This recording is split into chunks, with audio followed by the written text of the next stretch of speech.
Dios le bendiga, hermanos. Bueno, pues con mucho gusto, mucho entusiasmo en el corazón, eh, damos continuidad a este tema tan importante en este tiempo. Todos los temas en la Biblia son importantes para todos los tiempos, pero coincidimos en que cuando se trata acerca de profecías, cuando se trata acerca de temas que tienen que ver con nuestro momento en el que vivimos, pues lógicamente nos crea un ánimo adicional.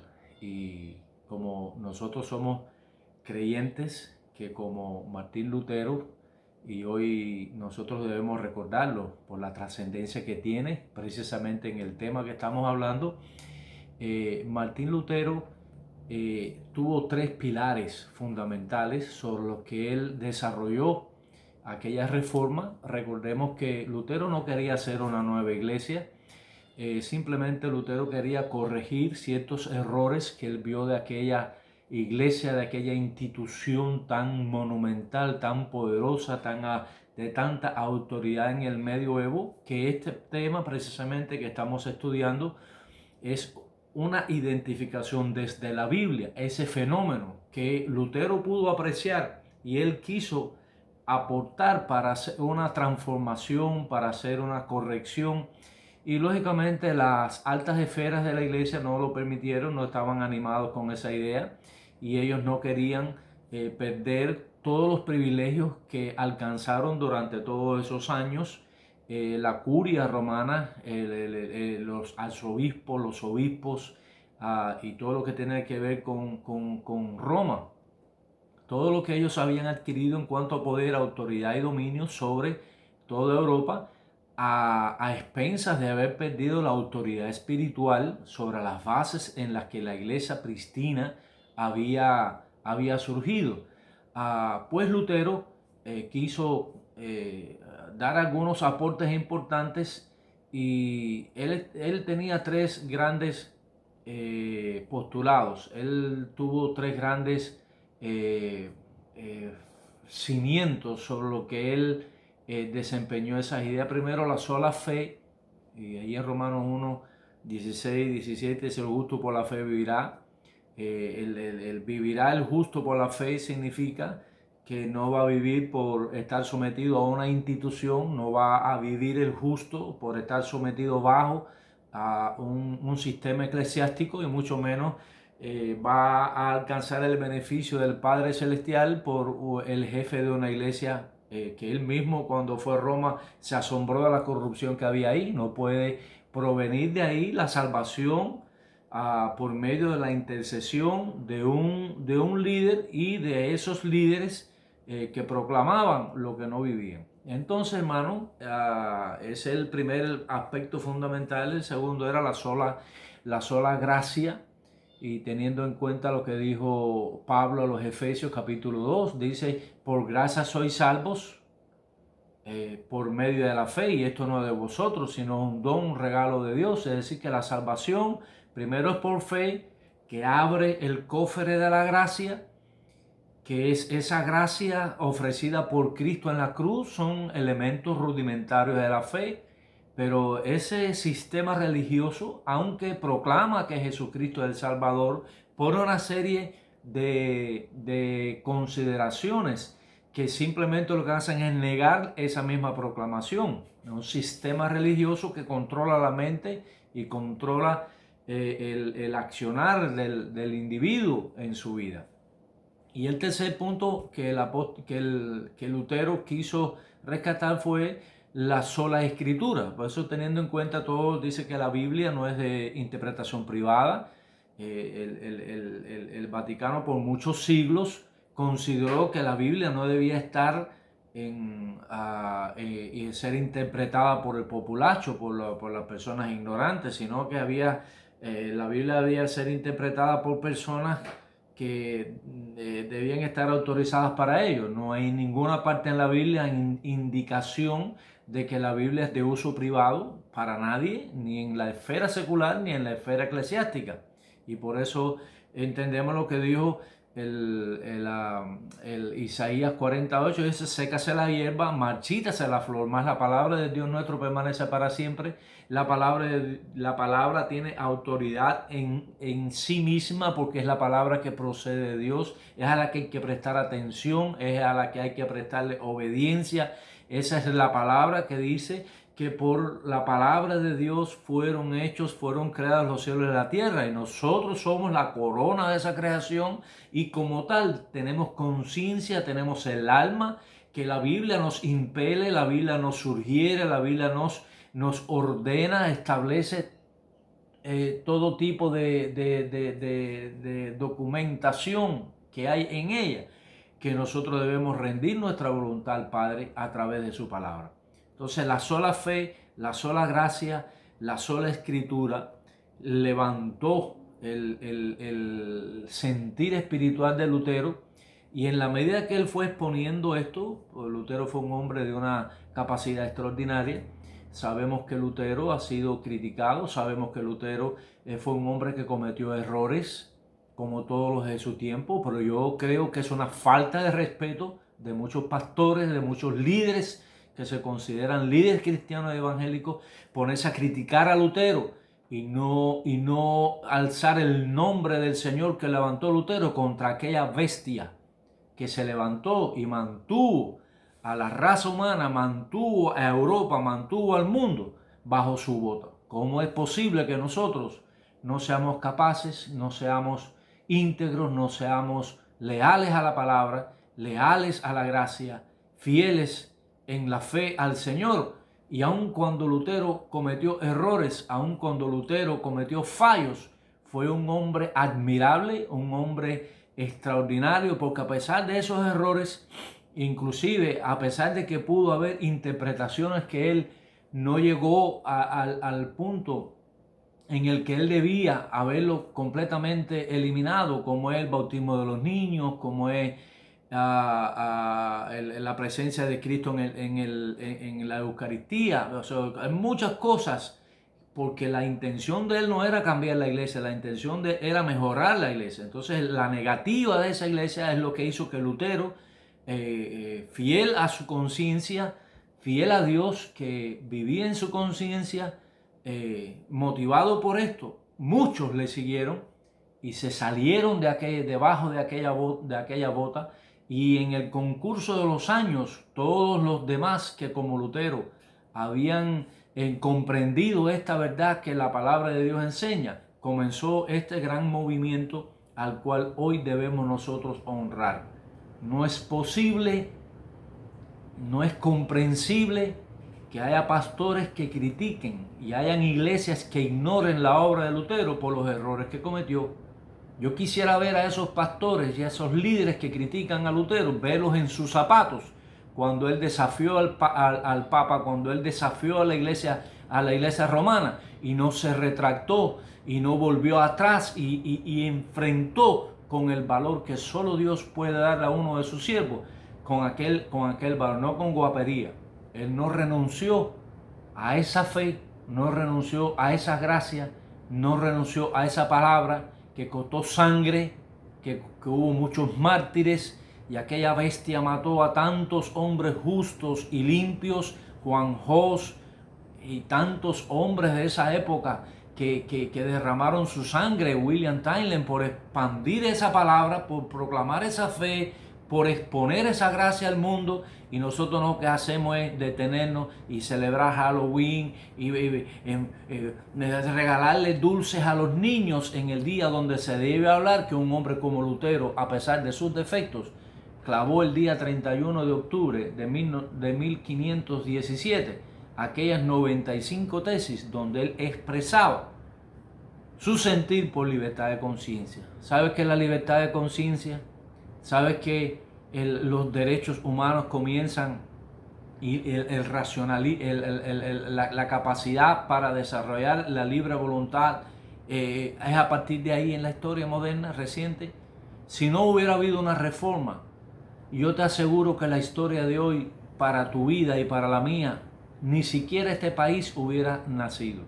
Este país, América, nace porque aquellos primeros peregrinos que llegaron a este país huyeron de los Países Bajos, de Inglaterra, de Holanda, de toda aquella área, huyendo de esa persecución llamada Santa Inquisición. Increíble todo el volumen de sangre, como dice aquí la palabra de Dios, la sangre de los mártires, de los hijos de Dios, de aquellos santos fieles y escogidos del Señor que murieron a manos de aquellos tan horribles, llamándose cristianos y diciendo que obraban en nombre de Dios, han cometido los hechos más horribles que se pueden cometer.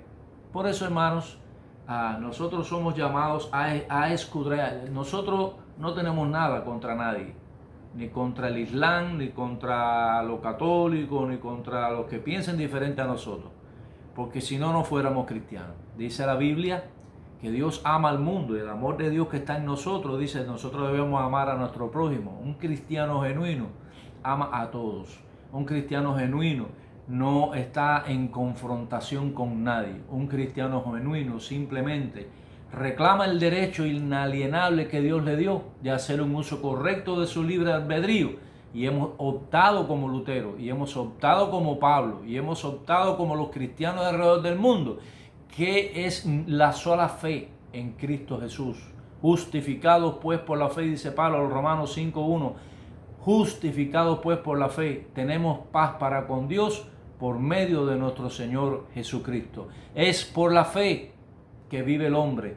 La sola fe salva. Y dice la Biblia que eso es por gracia. La fe en Cristo produce en nosotros el efecto de la gracia de Cristo derramada en la cruz del Calvario. Cuánto bien nos hace, cuánto bien y cuánto beneficio nos trae definir esta realidad en nuestro corazón. Cuando andamos en el valle de sombra de muerte, cuando tenemos que enfrentar los conflictos internos, interiores, por nuestras luces, por nuestras sombras, por nuestras alegrías, por nuestras tristezas, por nuestros triunfos, por nuestras derrotas. Qué maravilloso es acudir a la gracia de Dios, a la misericordia de Dios.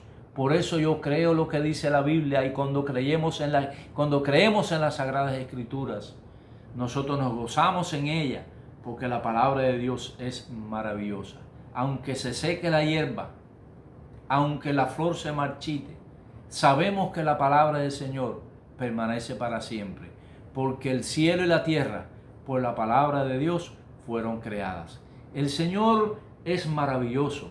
Y este pequeño paréntesis es para recordar la importancia que tiene la obra de hombres como Lutero, como Zwinglio, como William Tyndale, como todos aquellos hombres que, a pesar de sus errores que todos cometieron, fueron capaces de mantenerse firmes en la decisión de no seguir formando parte de aquella cruel iglesia, de aquel cruel sistema, que fue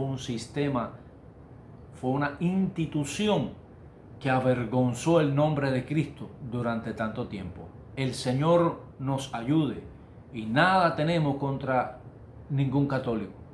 Lo único que queremos es enseñar bien esa palabra, que expresa bien esa gracia, que manifiesta el triunfo de la fe sobre todo aquello que no viene de Dios. Por eso, cuando esos tres conceptos los tenemos definidos en nuestra mente, somos realmente cristianos que amamos, somos cristianos que honramos el nombre de nuestro Dios. Y volvemos allí al libro de Apocalipsis. En el capítulo 13, vamos a adelantar, nos habla de una forma extraordinaria. Nos habla en este capítulo de dos bestias. Y ya que estamos hablando del periodo del medioevo, que es uno de los periodos más horribles de la historia de la humanidad, nosotros todos estamos de acuerdo que el pueblo judío ha sufrido de una manera asombrosa, de una manera bestial, a través de mucho tiempo. Y el fenómeno más reciente fue el Holocausto, con Hitler. Aproximadamente 5 años, más de 6 millones de judíos murieron.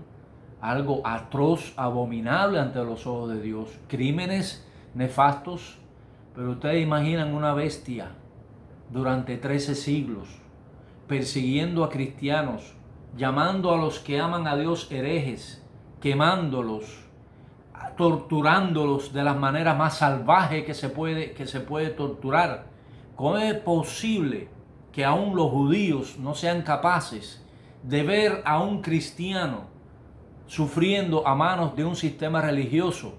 ¿Cómo es que el mundo aún gentílico, cómo es que el mundo aún sin Dios no es capaz de honrar a esos hombres y esas mujeres que ofrendaron su vida sin presentar resistencia? Un llamado del Señor, como dice la Biblia, tanto a judíos como gentiles. Para ellos vino Cristo. Cristo vino a ser una sola familia de varios pueblos. Él vino, es el anhelo del antiguo pacto, del Antiguo Testamento. Desde el Antiguo Testamento hubo ese gran anhelo, ese gran deseo de que viniera ese Mesías, ese ungido, ese enviado de Dios, para hacer de las dos naciones una nación. Y esa nación, judíos y gentiles de todas las tierras, llegarían a ser lo que es la iglesia. Por eso la iglesia, la Biblia la presenta como la familia de Dios. Por eso la iglesia es presentada en el Nuevo Testamento no como una institución, porque las instituciones legislan, en las instituciones no hay amor. Y dice la Biblia que Dios es amor. Y dice la Biblia de que todo el que viene a Él y se convierte en uno de sus hijos, mirad cuál amor nos ha dado el Padre, que nos ha hecho hijos de Dios, entonces todos somos hijos de Dios. Ni un judío, ni un gentil, y nadie en el mundo, ni Satanás, ni nadie en el mundo me puede privar a mí del derecho de ser un hijo de Dios cuando yo ejerzo esa libre voluntad. Porque Dios ama a todos los hombres por igual. Que use a unos de una manera, que use a otros de otra manera, que en un tiempo en la historia o en otro tiempo de la historia estamos totalmente de acuerdo, pero de que Dios ama a todos los hombres por igual. Dios no es racista, en Dios no hay xenofobia, en Dios no hay homofobia. Dios ama a todos los hombres iguales. Lo que Dios no se hace cómplice del pecado de nadie en ninguna condición que esté. Y si tú quieres ser una persona que amas a ese Dios todopoderoso, que ama a todos los hombres, debemos ir a su palabra, debemos beber de su sangre y debemos vivir en la fe del Hijo de Dios. No es un capricho de Dios, es que es la única forma que llegamos a tener los requisitos que ese Padre ha establecido para desarrollar y para crear esa familia. Así que despojémonos de razas, despojémonos de ideologías, despojémonos de complejos de la piel y miremos a Dios y veamos en Dios a nuestro Padre. Y no vamos a mirarnos a nosotros, vamos a mirarnos como una familia. Esa es la familia de Dios. Así que Dios nos ayude a entender esto. Entonces por eso este estudio es tan importante, por eso este estudio nos ayuda a avanzar en la vida y saca de nuestra mente complejos, saca de nuestra mente distorsiones, saca de nuestra mente todo aquello impuro y nos hace sentir quietos, nos hace estar en plena paz con nuestro Dios. Y dice aquí, retomando Apocalipsis 13, me paré sobre la arena del mar y vi subir del mar una bestia. Es decir, en este capítulo 13 de Apocalipsis se habla de una bestia primera. En este capítulo hay dos bestias. Entonces esta primera bestia dice que representan aquellas cabezas, representan aquellos imperios antiguos, hasta Cristo. O sea, los 10 cuernos representan también los 10 gobiernos medievales que estuvieron sujetos a Roma. Es decir, en el medioevo hubo un imperio, primero fue el imperio romano pagano, y a partir del siglo III se convirtió en el imperio pagano, en el imperio cristiano pagano, es decir, aquella iglesia cristiana que debió brindar al mundo los beneficios que la misma palabra enseña y que hemos hablado hasta aquí. Aquella iglesia que en aquel momento de tanta efervescencia por el beneficio aún de aquel emperador Constantino, lejos de convertirse en la iglesia que debió ser, aquella iglesia que nació en Pentecostés, se convirtió en una antiiglesia. Y eso lo hemos hablado. Ellos cambiaron la gracia de Dios por estatutos, para que sobre esos estatutos se les rindiera fidelidad a ellos. Conocemos esa historia. Y muy interesante mirar que todos esos, dice aquí, dice, y vi surgir del mar una bestia que tenía 7 cabezas y 10 cuernos. 7 cabezas, como acabamos de decir, son los imperios antiguos y también aquellos gobiernos medievales que llegaron a estar bajo el poder de la bestia. Esa bestia llegó a controlar, llegó a sujetar, llegó a dominar a todos aquellos reyes, y a pesar de que es una trayectoria histórica grande, desde la época de Daniel, cuando está dando estas profecías, todo ese conglomerado de esa experiencia a través de los siglos trajeron a la luz aquellas grandes expectativas que querían controlar el mundo a través de un sistema global. La palabra globalización no se conocía, pero nosotros nos damos cuenta que esa era la intención aún desde ese tiempo, desde esa época, y eso pudo materializarse a través de este sistema de gobierno que vinculaba lo eclesiástico y vinculaba lo civil. Por eso, a partir del siglo III, la iglesia se estableció como un poder eclesiástico civil. Controló las leyes civiles y también controló las leyes o los estatutos cristianos.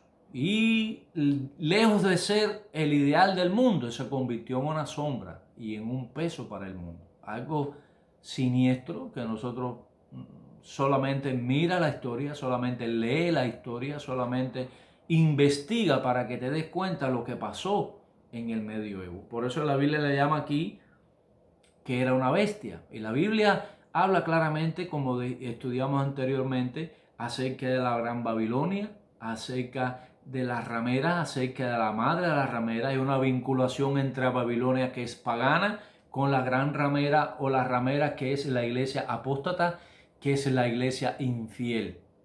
Es decir, que esto no tiene nada que ver con el cristianismo genuino, como hay algunos indoctos por ahí que no analizan ni la Biblia ni analizan la historia y le dan al cristianismo un surgimiento pagano por Constantino. Nada más lejos de la realidad. Hay que ser cortos de mente y malvados del corazón para decir que el cristianismo, que sufrió bajo la bota por causa de su oficialización en el siglo III, va a decir que el cristianismo fiel, el cristianismo que ya tenía 3 siglos, dicho sea de paso, ese cristianismo ya tenía 3 siglos que surgió con Cristo en Jerusalén y los apóstoles, va usted a decir que ese cristianismo surgió en la época de Constantino. Nada más se le ocurre a personas que no son honestas y que son partes, inclusive muchos de ellos, de ese sistema anticristo. Porque negar la verdad, ya sea bíblica como histórica, es formar parte consciente o inconsciente de ese poder maligno. Entonces, hermanos, aquí dice que en el versículo 3, todos estos gobiernos, ¿verdad? En versículo 3, versículo 2 dice, y en sus cuernos tenía 10 diademas, y sobre sus cabezas un nombre blasfemo. Y la bestia que vi era semejante a un leopardo, y sus pies como de oso, y su boca como boca de león. Y el dragón le dio poder. Es decir, ahora está hablando de una bestia, pero que quien le dio el poder fue el dragón. Entonces es interesante detenernos un momentico ahí, porque las características de la bestia dice que tiene que ver con a aquellos imperios antiguos, que es el recorrido histórico hasta el siglo III, donde ese recorrido histórico que comenzó en Babel viene hasta precisamente el tiempo en el que se puede lograr el paganismo, puede lograr absorber desde el cristianismo sus ideales globales para establecer ese gobierno mundial. Es un intento extraordinario que lo lograron mantener, aunque no fue absolutamente sobre todo el mundo, pero sí sobre el mundo conocido de esa época y que afectó a millones y millones de personas. Y dice aquí que hubo realmente dice, y el dragón le dio su poder. Quiere decir que hay una nueva manera de ver y una manera nueva de interpretar el evento que está sucediendo. Entonces, nosotros creemos, para hacer esta pequeña observación, que el dragón, sabemos que el dragón es una figura mitológica griega. El dragón en sí, como animal que se representa en la mitología griega o china, que son esos animales de 3 cabezas, que echan fuego por la boca, es una figura mitológica, no existe. Entonces, hay que, a través de la Biblia y de la panorámica histórica, buscar a quién representa ese poder, porque no es menos cierto que el dragón es la fiera, es el animal más poderoso dentro de esa mitología, dentro de esa cultura, y se toma eso como ejemplo para ilustrar lo poderoso y tenebroso que sería ese sistema que había sido implementado en el mundo. Y por eso nosotros sabemos que el dragón es la cultura pagana. La cultura pagana, desde Caín hasta el fin del mundo, está en la cultura aglutinadora de todos los proyectos anti Dios. El paganismo base ahí. Afecta todos los ámbitos de la vida del hombre. Es el secularismo en algunas formas, es el liberalismo, el integracionismo, el multilateralismo, el socialismo, el modernismo. Es decir, que todas esas fuerzas ideológicas se unen bajo banderas. Entonces, esa cultura pagana, que no le importa ni los métodos, ni le importa la forma en la que llegar a controlar el mundo. A ellos no les importa. Lo que le importa es lograr controlar el mundo, pero no en sí el mundo para Satanás tiene tanto valor. Es para confrontarlo con su hacedor.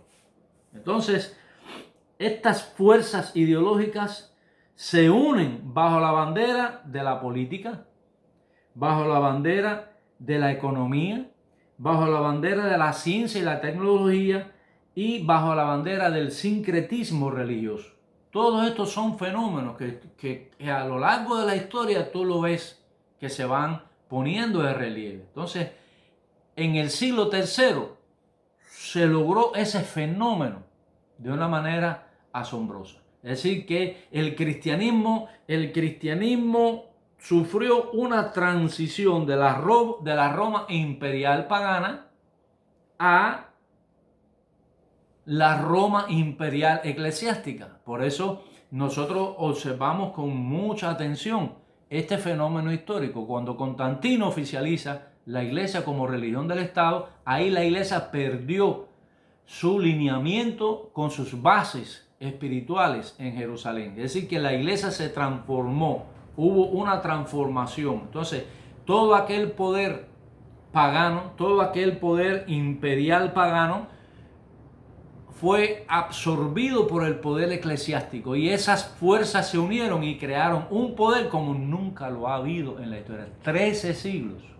ponen de manifiesto que realmente esa es la fuerza mayor que ha habido en la historia de la humanidad, y está representada por la primera bestia, esa primera bestia que ejerció ese poder sobre el parámetro eclesiástico civil. Son 2 alas poderosas y dice que es el dragón, que es esa cultura pagana, realmente quien ofreció a ese poder eclesiástico toda su fuerza. Todo el integracionismo, todo el liberalismo, secularismo, paganismo, todo entró y fue puesto en las manos de esas personas, de esos líderes religiosos que debieron ser los salvaguardas de las almas de esa época, lo que se convirtieron en vez de sus protectores, se convirtieron en sus verdugos. Así que el Señor nos ayuda a entender bien todas estas cosas. Y yo les invito a que sigamos leyendo la Biblia. Es decir, que esa Roma pagana es la Roma religiosa imperial. Pero dice que en el versículo 3, vi una de sus cabezas como herida de muerte, pero su herida mortal fue sanada y se maravilló toda la tierra. Hay muchas interpretaciones, como no es interpretación privada, cada cual da una interpretación y lo que nosotros sabemos es que el dogma está en la Biblia. Nosotros no vamos a decir que esto que yo pienso está sobre lo que piensa el otro. Estamos simplemente queriendo compartir una idea con ustedes. Esa herida que le fue dada a esa bestia, que ya vimos que es el imperio romano papal, se la produjo la Reforma. Mire la historia y vea si no fue una herida. Si usted es una persona sensible a la verdad, usted se va a dar cuenta que esa reforma, que aunque Lutero es la persona que más sale a relieve, fueron miles y fueron millones de personas que siguieron el lineamiento de la sola fe, la sola gracia y la sola palabra. Es decir, que Lutero es ese hombre que desde la posición que tenía dentro de esa misma bestia, él se levantó para, por amor a Dios, él conoció a Dios, él nació de nuevo, él se esforzó para que los hombres pudieran desarrollar su libre voluntad, para que los hombres pudieran desarrollar su libre culto a Dios, para que los hombres tuvieran la Biblia en su propio idioma. Mi mamá, cuando jovencita, iba a la iglesia católica y el sacerdote hablaba de espalda a la congregación frente al altar mayor y de la misa la daba en latín. Así que las personas que llegaban a esa iglesia salían peor que como venían, porque esas personas no escuchaban el mensaje de Dios. Solo el sacerdote la daba en latín y de espalda a la congregación. Eso es que no había una comunión, no había un mensaje. Entonces Lutero dijo, ¿cómo es posible que la gente pueda alcanzar la gracia de Dios si no le está siendo brindada? ¿Cómo es posible que yo veo uno muriéndose de hambre y no le doy ni el plato, ni la comida, ni la cuchara? Yo me la como delante de él y con lo que yo me como tú puedes vivir. Eso es un ejemplo simple. Y eso desgraciadamente fue algo que hizo mucho daño en ese tiempo. Entonces esa herida que está hablando aquí Apocalipsis en este capítulo 13, en el versículo 3, una cabeza como herida de muerte, que esa herida de muerte se la produjo precisamente la Reforma. La Reforma cambió Europa y deben decirle que gracias a eso nace América. Porque los primeros, como ya hemos repetido y lo repetiremos porque la verdad es para que se repita, la verdad no es para que se guarde, la verdad no es para que se manipule, deja de ser verdad, la verdad no es para esconderla, dice la Biblia, con una luz no se pone debajo de la mesa, sino se pone sobre la mesa para que alumbre.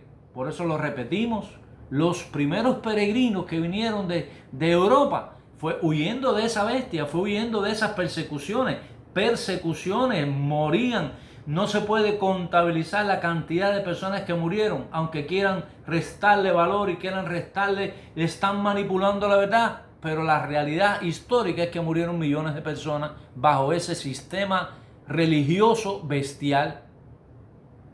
Entonces, la Reforma, una de sus contribuciones mayores fue que produjo el beneficio de la libertad de conciencia, la libertad de culto, la libertad de reunión, la libertad para hablar, es decir, todos esos valores que hay en América. Y uno de los beneficios de esa reforma es que trajo como consecuencia que naciera América. Y los Estados Unidos que conocemos hoy se fundó precisamente sobre esas bases cristianas que los puritanos establecieron en este país. Así que debemos darle gracias al Señor porque a pesar de la bestia, el pueblo fiel, el pueblo que ama a Dios y ese remanente que es la verdadera iglesia, es el remanente, prevalecerá siempre, y es la llama con la que Dios cuenta para que el curso de la historia continúe y para que, contando con ese remanente el día de su venida, se ponga final a este mundo, se ponga final a esa bestia, aquel día cuando el Señor venga y al inicuo matará con el resplandor de su venida. Vamos a continuar este tema tan interesante de una manera rápida. Espero por la gracia de Dios que nos animemos, y yo les invito a que continúen conmigo en este recorrido profético, donde hoy estamos en un punto crucial en la interpretación. Usted puede escuchar a cualquiera decir lo que quiera, pero yo le invito humildemente a que mire la Biblia, que mire la palabra de Dios, y va a entender lo que la palabra de Dios dijo acerca de ya los hechos históricos que pasaron. Ya pronosticó lo que estamos viviendo hoy, y la Biblia ha pronosticado con precisión, con exactitud, lo que está por venir. Que Dios le bendiga.